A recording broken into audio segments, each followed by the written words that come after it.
Ich bin in einer Branche tätig, bei der Mindestlohn bezahlt wird.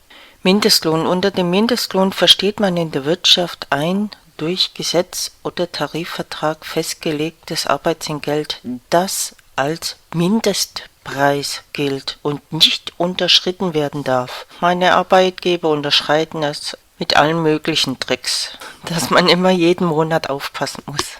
Ich habe für mehrere Subunternehmer gearbeitet, meistens nur ein paar Monate, nachdem sich dann aber herausgestellt hat, dass sie mich betrügen um mein Geld, den Mindestpreis betrügen, zum Beispiel angefangen von Nachtzuschläge, die nicht gezahlt werden. Da war der Arbeitnehmer dazu verpflichtet, die Stunden, denen er nachts gearbeitet hat, aufzulisten, also sowas wie ein Stundenzettel. Und dieser Zettel ist oftmals verloren gegangen und da wurden einfach die Nachtzuschläge nicht gezahlt. Sowas. Dann geht man einen Arbeitsvertrag an, zum Beispiel 40 oder 50 Stunden Woche. Tatsächlich arbeitet man dann aber des Öfteren mehr, fahr mal hierhin, fahr mal dahin, noch zusätzliche Arbeiten. Immer so bröckelnweise kommt man immer mehr Arbeit zugewiesen und das hat dann mit dem Arbeitsvertrag davor gar nichts mehr zu tun. Vor der regulären Vollzeitbeschäftigung habe ich davor noch Zeitung gemacht und das 7 Jahre lang. Und davor gab es den Mindestlohn gar nicht. Da hat man die Arbeit gemacht, für die man unterschrieben hat. Aber so in den 7 Jahren seit Einführung des Mindestlohns kam immer wieder das dazu, das dazu, das dazu, das dazu. So dass man am Ende jetzt, wo ich dann aufgehört habe, wo ich dann gesagt habe, jetzt habe ich genug davon. Viele haben letztes Jahr 2021 dort auch gekündigt gehabt, nachdem sie einfach beschlossen haben, ohne mit ihre Zusteller darüber zu sprechen, ob sie damit einverstanden sind, dass man des Nachts jetzt auch Briefzustellung erledigt. Also in Dunkeln, Briefzustellung. Gut, ich habe das ein paar Monate, habe ich das mitgemacht. Es war zusätzlicher Aufwand, Arbeit. Man muss sich das ja vorstellen, es ist ja dunkel und man bekommt so kleine Briefchen, kleine Adressaufkleber. Gut, es gibt Taschenlampen und so weiter, aber der Aufwand, der zusätzliche Aufwand, weil kein Licht vorhanden ist. Auch die Häuser waren ja nicht jedes ist ja beleuchtet oder die Briefkästen. Es geht um den zusätzlichen Aufwand, den man hat, der aber nicht mitberechnet wird. Man hat für seine Arbeit zum Beispiel, kommt drauf an, was man macht, 2 oder 3 Stunden Zeit. Und davor war das ja eigentlich easy. Man hat die Zeitung, man kennt seine Leute, man weiß, was er bekommt. Jetzt kommt aber das dazu mit den Briefen und mit dem zusätzlichen Aufwand. Der Aufwand sieht nach wie folgt so aus. Die Briefe müssen ja irgendwie zu einem kommen, also zu mir als Zusteller. So, und dann hat man Kisten aufgestellt, ja, da muss man dann zusätzlichen Schlüssel und den Schlüssel suchen, rauskramen, aus der Tasche rauskramen, Taschenlampe halten, seine Tasche raussuchen. Von 20, 30 verschiedenen Taschen muss man seine Tasche aussuchen, wo seine Briefe drin sind. Dann hat man eine Handvoll Briefe oder einen Arm voll Briefe und die müssen noch sortiert werden. Die müssen ja noch sortiert werden, die sind ja nicht sortiert und dann macht man das mal im Dunkeln. Ja, wo ist mein Tisch? Wo kann ich hier sortieren? Das macht man dann auf dem Boden und wenn man dann Pech hat, dann liegt auch noch Schnee oder Regen. Es geht gerade nur so weiter mit dem zusätzlichen Aufwand, den ich meine und der damit nicht berechnet ist. Also zusätzliche Arbeiten wurden nach und nach in den 7 Jahren wurden uns zugewiesen und es bedeutet aber nicht, dass wir dann mehr Zeit auch dafür haben, sondern weniger Zeit. Dass mich dann das dazu gebracht hat, also dass ich mich dann entschieden habe nach 7 Jahren, dass ich das aufhöre. Und hinzu kommt ja noch der zusätzliche Druck. Ich habe einmal vor 2, 3 Jahren einen Hörsturz erlitten bin morgens aufgewacht. Ich habe noch Zeitung gemacht morgens. Bin aufgewacht und habe im linken Ohr nichts mehr gehört. Ich habe Zeitung gemacht und habe mich dann entschieden, dass ich dann im späteren Verlauf dann krank melde und zum Ohrenarzt ging. Und sie hat dann Hörsturz diagnostiziert.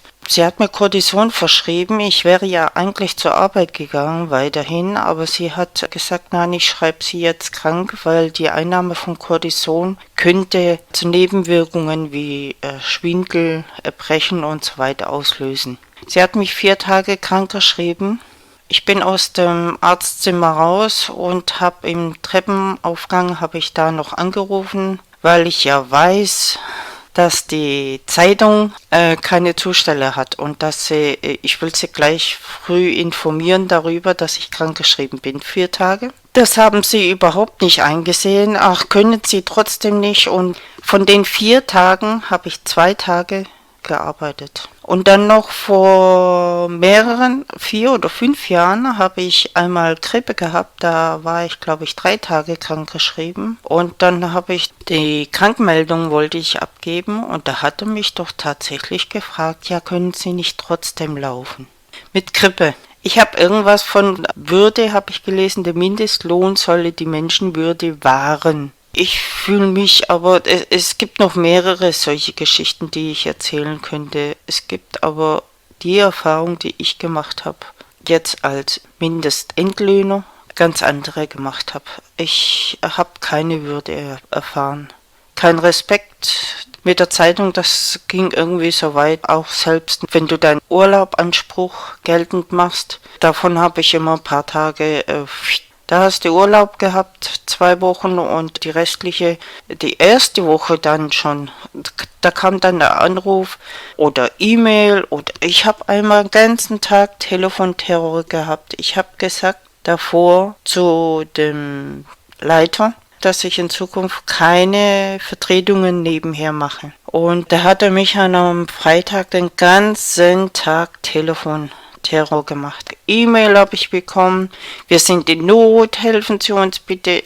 Dieser Druck und dieser Stress, den die gemacht haben, zusätzlich. Und dann beschließen sie solche Sachen hinter unserem Rücken. Ah ja gut, die Mindestlöhne kommen, die können wir ja zusätzlich. Das sind die, wenn dann schon Weihnachtsfeier, wenn dann schon der Brief kam, die Einladung zur Weihnachtsfeier, den habe ich gleich in den Müll geworfen. Weihnachtsfeier sah so aus, wir kennen ja unsere Kollegen gar nicht. Wir sehen ja eigentlich nur die, was manchmal ab und zu, aber so die anderen Kollegen, die sehen wir nie. Wir kennen uns nicht. Wenn man ins Büro kommt, da bekommt man irgendwie einen Kaffee angeboten und dann so, ja, setz dich mal in die Ecke und so weiter. Es war kein Miteinander. Nicht so das Gefühl gehabt, als ob man miteinander oder im Team mit dazugehört. Gar nicht. Unter den Voraussetzungen das so beendet, wie sie es mit mir gemacht haben. Dann wollte ich noch weiter erzählen, Mindestlohn, der wird auf andere Weise, da muss man ganz vorsichtig sein, auf andere Weise wird der wieder, dass man den wieder bezahlt, also zurückbezahlt. Man bekommt den Mindestlohn, aber man zahlt einen Preis dazu wieder zurück an den Arbeitgeber. Ich kann da Beispiele auch nennen von meinem Bruder, der aus dem Ausland kam und hier zeitweise gearbeitet hat. Er hat mir erzählt, er hat ein Visum bekommen und hat gearbeitet. Ich glaube 1100 Euro netto hat er bekommen, hat er mir erzählt. Und sein Arbeitgeber, weil er mit mehreren Leuten eine Wohnung geteilt hat, wurde von den 1100 Euro wurde Miete einbehalten und gleich alles, was dazugehört. Und sie konnten noch zusätzlich einen Briefkasten kaufen, der 100 Euro zusätzlich gekostet hat. Ein Briefkasten an die Wohnung.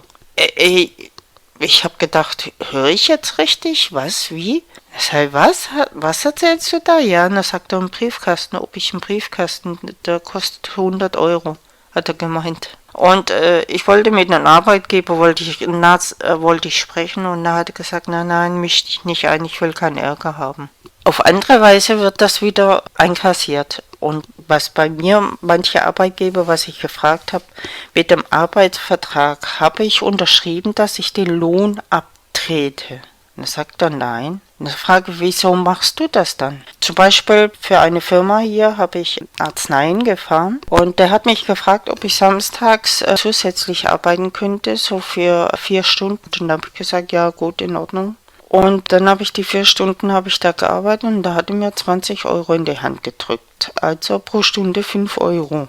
5 Euro. Das ist wie Pizza fahren oder sowas, gell? Der Hammer kommt ja dann noch, als Lohn ausgezahlt wurde, hat er mir 80 Euro abgezogen. Da frage ich, für was sind die 80 Euro? Und da sagt er, ja, für die Samstage. Ich sage, hä? Jetzt überlegt ihr mal, die 20 Euro waren doch zusätzlich, die hast doch mir in die Hand gegeben, das war doch kein Vorschuss. Die hast doch mir in die Hand gegeben. Er hat gern gesagt, das sei Vorschuss gewesen. So zum Beispiel. Aber ich finde einfach keine Worte dafür.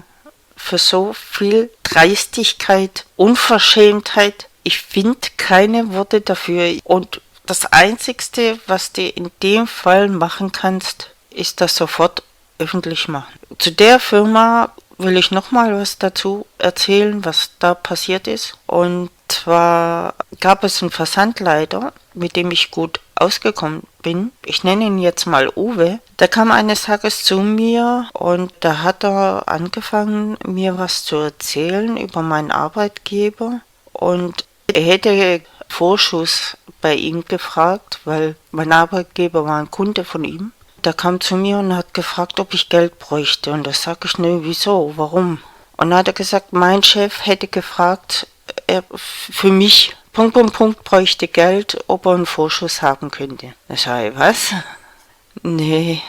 Er hätte dann zu meinem Chef hätte gesagt, er gebe es ihm morgen, also am Freitag. Und am Freitag kam dann der Uwe wieder zu mir und dann hat er gefragt, hat er dir Geld gegeben?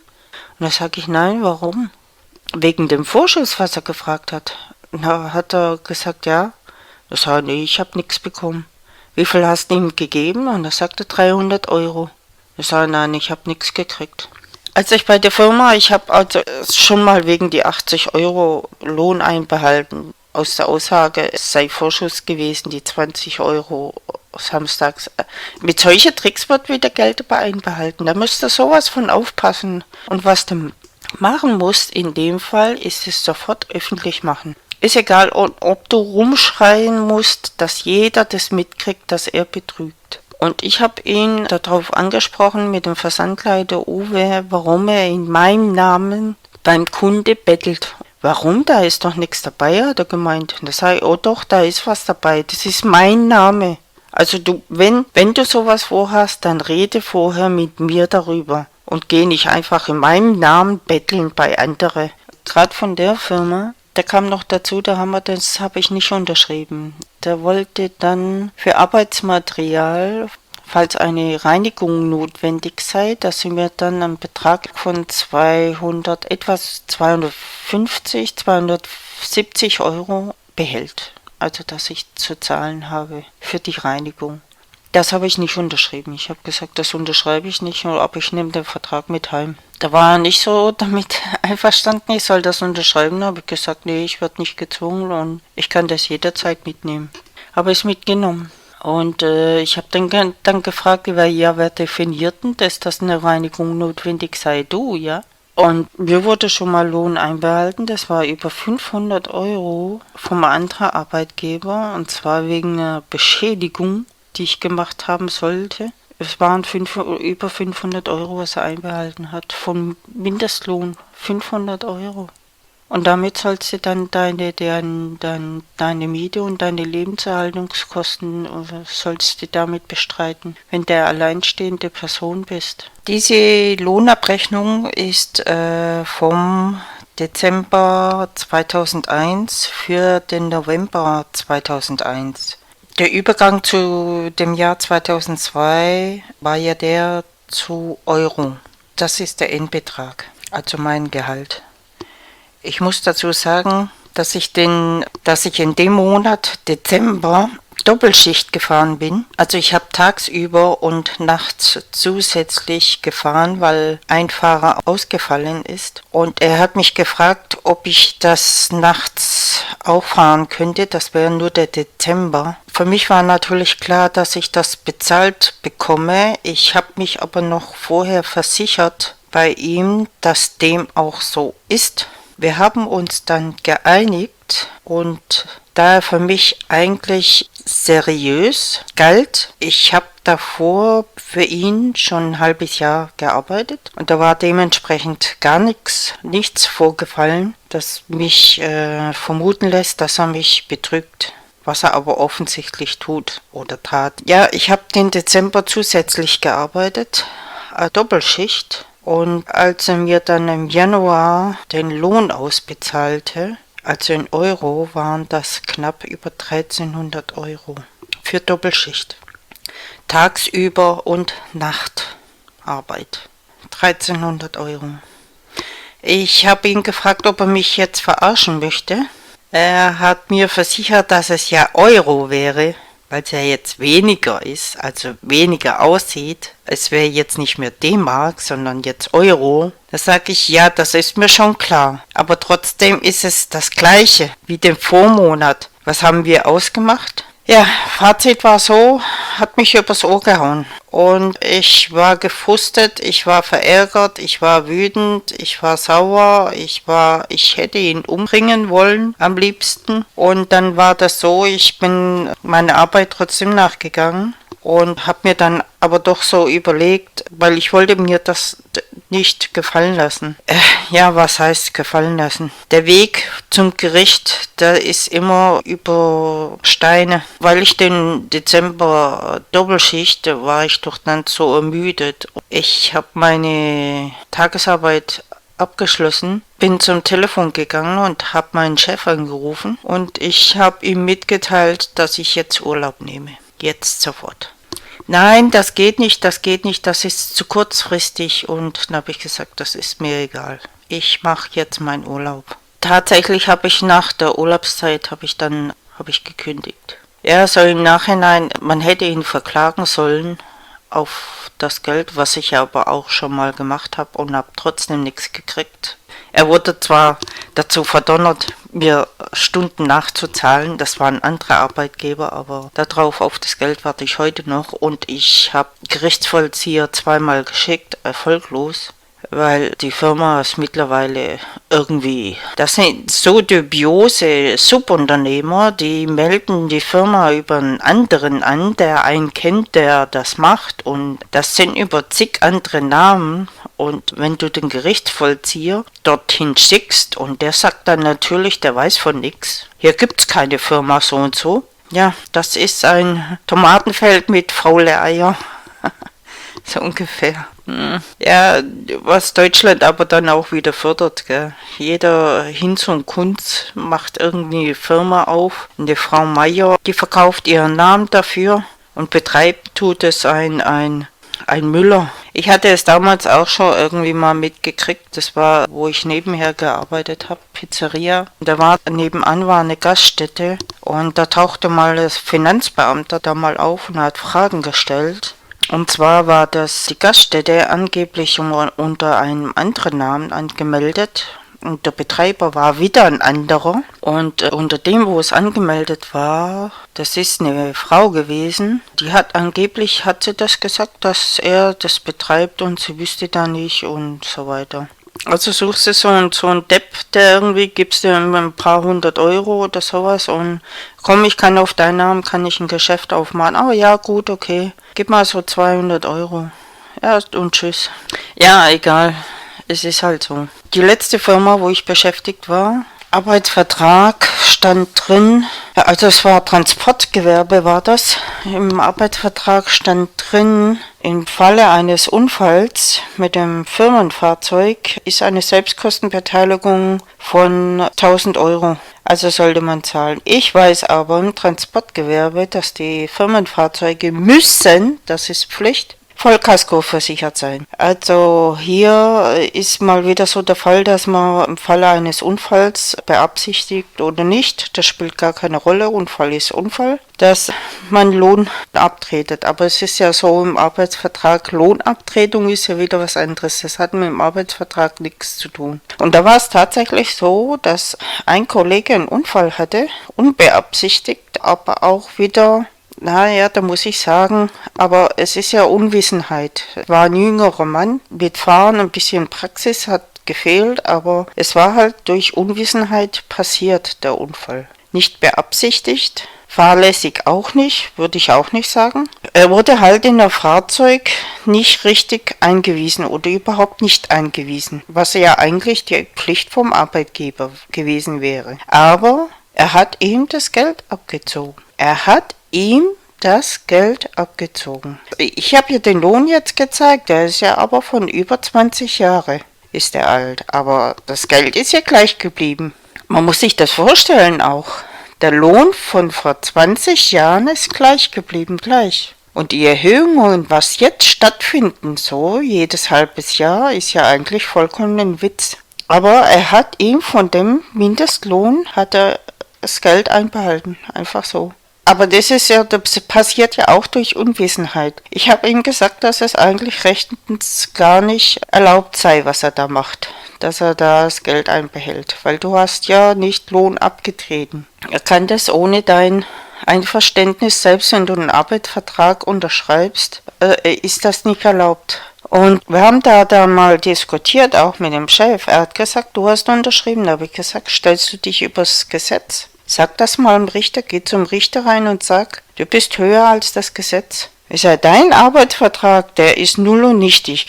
Tatsache ist, dass ich zur Arbeit komme und sonst mehr nicht. Aber dein Arbeitsvertrag, der ist Müll, den kannst du wegschmeißen. Weil das Gesetz, er muss sich an das Gesetz halten, so wie ich auch. Man kann nicht einfach so einen Arbeitsvertrag aufsetzen und reinschreiben, so wie man es will oder wie es einem gefällt. Zukunft, wenn ich mich bei Firmen bewerbe, dann bringe ich meinen eigenen Arbeitsvertrag mit. Ja, das sollte man mal tatsächlich machen, wenn er einen Arbeitsvertrag vorlegt. Nee, ich habe einen eigenen. Lesen Sie ihn mal durch und unterschreiben Sie. Ja, so ungefähr, aber so viele machen das, die behalten Löhne ein und aus Unwissenheit machen die andere das. Und der junge Mann, wo der Unfall passiert ist, der ist aus Syrien. Und der wusste das ja auch eigentlich auch nicht. Oder kann es ja eigentlich auch nicht wissen. Meine Meinung zum Mindestlohn ist, ich bin dagegen. Ich bin gegen den Mindestlohn an sich, für was er steht, minderwertig, würdelos. Es mag jetzt vielleicht jemand anderes so denken, der wenig Erfahrung mit Mindestlohn hat in dem Sektor, in dem Bereich, wo ich tätig bin. Ich habe mit vielen Subunternehmern zu tun gehabt. Und in andere Bereiche mag es wahrscheinlich moralisch besser gehen als in dem, wo ich tätig war bisher. Bei mir war eher so der Fall, dass ich viel mit Betrug zu tun hatte. Betrug an mich, Betrug an das Finanzamt. Ich habe auch mal 3 Monate schwarz gearbeitet. Mir wurde ein Job angeboten und ich bin den eingegangen und er hat mir das Geld so ausbezahlt, ohne Lohnabrechnung, und da habe ich dann nachgehakt. Und es hat sich dann erst im Nachhinein herausgestellt, dass er mich nicht anmelden möchte. Nicht kann, er hat gesagt, er kann das nicht. Und da habe ich 3 Monate gearbeitet und habe das dann erst dann beendet, nachdem er sich dann weiterhin geweigert hat, mich anzumelden. Ich muss dann auch sagen, dass das Arbeitsamt davon Bescheid wusste. Das hat sie überhaupt nicht interessiert. Ja, so viel dazu. Meine Erfahrung mit Mindestlohn war eben oder ist eben der, dass es tatsächlich so ist, dass Arbeitgeber, die mit Mindestlöhner zu tun haben, moralisch abwärts, immer weiter abwärts gehen, was moralische Pflicht, wie soll ich sagen, moralische Pflicht zur Korrektness, Gerechtigkeit, was das für sie ist, dass der Mindestlohn oder die Entlohnung ist für sie, macht mir so den Eindruck, als ob man das irgendwie, so aus Spaß macht. Sie wissen, im Hinterkopf haben sie immer so den Gedanken, dass so oder so kommt das Jobcenter auf. So oder so, es ist ganz egal. Und ein Mindestlöhner geht selten vor Gericht. Und warum ist das auch so? Weil der Weg erschwert ist. Meine Forderung ist, dass der Mindestlohn einen anderen Namen bekäme, einen würdevolleren Namen als der jetzt natürlich. Und meine Forderung wäre noch zusätzlich für Arbeitgeber, die Mindestlöhner, Entlöhner beschäftigen, eine Aufsichtsbehörde. Eine Aufsichtsbehörde, bei der man gerade solche Betrugsfälle, die den Arbeitnehmer und Finanzamt und vielleicht andere Kunden oder sowas mit einschließt, melden kann. Unbürokratisch anmelden kann oder melden kann und ja, weil die Betrugsfälle, die werden sich mehr und mehr häufen. Auf jeden Fall mehr und mehr werden sie sich häufen. Und ich wollte jetzt gerade noch mal was sagen, jetzt habe ich aber den Faden verloren. Ach je, ich habe den Faden verloren. Faden, wo bist du? Faden, kommst du mal wieder zurück? Faden, Faden, ping, ping, wo ist mein Faden? Such mal, wo ist mein Faden? Wo ist mein Faden? Ach. Auch die Arbeitsämter, dass sie sich damit auseinandersetzen mit solchen Betrugsfällen, für die ist das irgendwie, das gibt's nicht. Das gibt's nicht, das gibt's nicht. Ich habe nie was davon gehört. Wo leben die eigentlich die ganzen Jahre?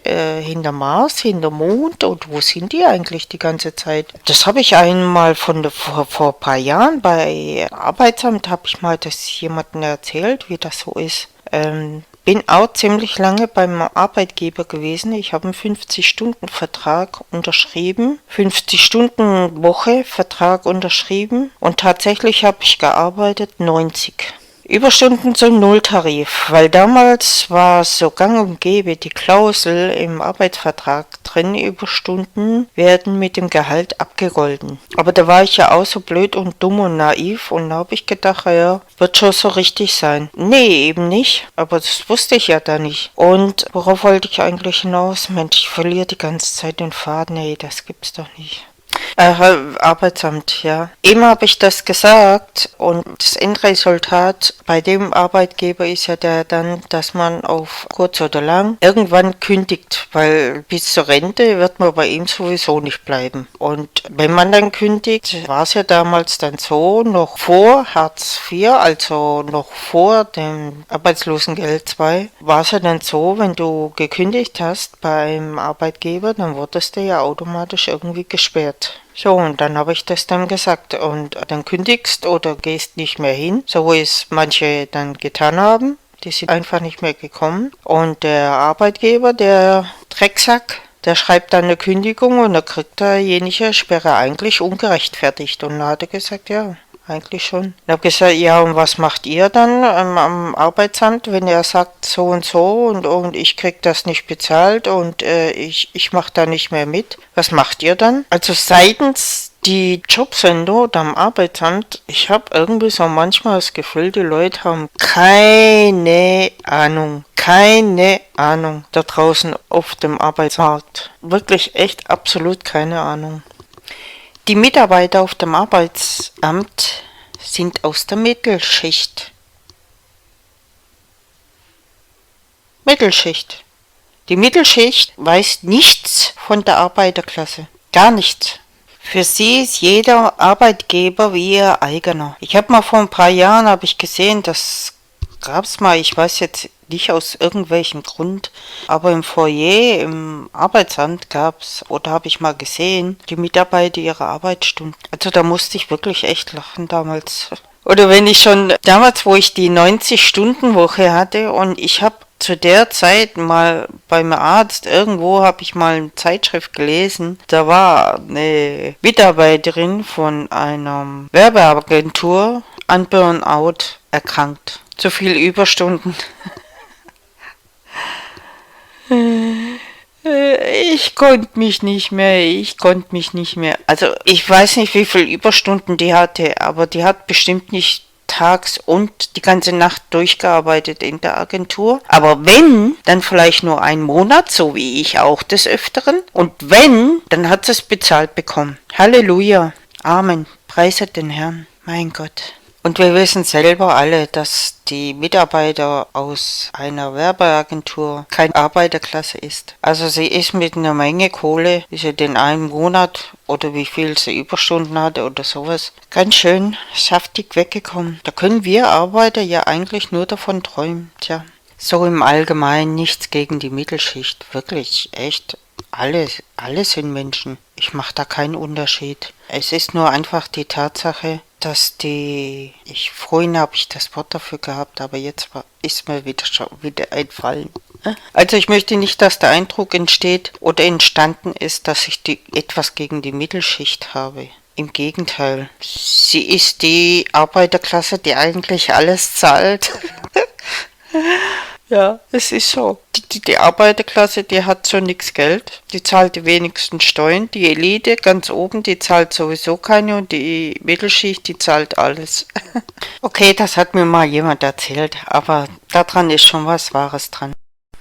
Meine Meinung ist die, dass der Mindestlohn einen anderen Namen bekommen sollte, weil der Name Mindestlohn schon spaltet, die Gesellschaft spaltet. Mindestlohn, minderwertig, das sagt ja schon allein der Name minderwertig. Selbst wenn man jahrelang oder lebenlang Mindestlohn arbeitet, wo bleibt denn da das Wertgefühl? Das geht doch verloren mit der Zeit. Und die anderen gegenüber bringen die einem Wertgefühl bei? Bringen die mir Wertgefühl entgegen? Ich meine, wenn ich als Unternehmer Mitarbeiter beschäftige und den Mindestlohn bezahle, ich meine, was bin ich denn für den wert? Was bin ich für mich selber wert? Ich meine, hier geht es um soziale Gerechtigkeit. Meine Erfahrung hat die gebracht, dass vor dem Mindestlohn hat man die Arbeit verrichtet und nachdem Mindestlohn dann kam, da hat man auf einmal mehr Arbeit gehabt, weil man wird schlechter bezahlt, unterbezahlt,